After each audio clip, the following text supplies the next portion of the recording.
கடலூர் மாவட்டம் நெய்வேலி திமுக வேட்பாளர் சபா ராஜேந்திரன் வீதி வீதியாக சென்று தீவிர வாக்கு சேகரிப்பில் ஈடுபட்டார். கடந்த 10 ஆண்டுகளாக இப்பகுதியின் சட்டமன்ற உறுப்பினராக பணியாற்றி வரும் அவர் கூட்டணி கட்சி நிர்வாகிகளுடன் பொதுமக்களை நேரில் சந்தித்து உதயசூரியன் சின்னத்திற்கு ஆதரவு திரட்டினார். அப்போது ஆரத்தி எடுத்தும் மலர் தூவியும் உற்சாக வரவேற்பு அளிக்கப்பட்டது.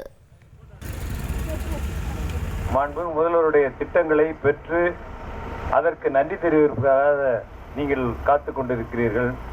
அப்படிப்பட்ட முதல்வருக்கு நன்றி தெரிவிக்க என்ற வகையில் வருகின்ற 23ஆம் தேதி நடைபெற இருக்கிற சட்டமன்ற தேர்தலில் உதயசூரியன் சின்னத்திலே பெருவாரியான வாக்குகளை அளித்து என்னை வெற்றி பெற செய்ய வேண்டும் என்று உங்களை அன்போடு கேட்டுக்கொள்கின்றேன்.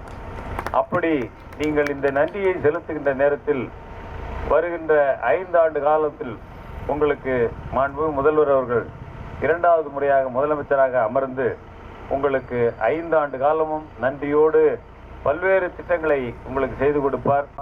1,27,00,000 மனங்களை வென்ற தந்தி டிவி யூடியூப் சேனல். தவிர்க்க முடியாத தம்ப்நெயில்ஸ், கலக்கலான கான்டென்ட்ஸ். நீங்களும் இந்த குடும்பத்தில் இணைய இப்பவே சப்ஸ்கிரைப் பண்ணுங்க.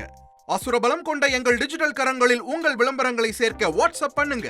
8939888378. Email advtthanditv@dttv.in.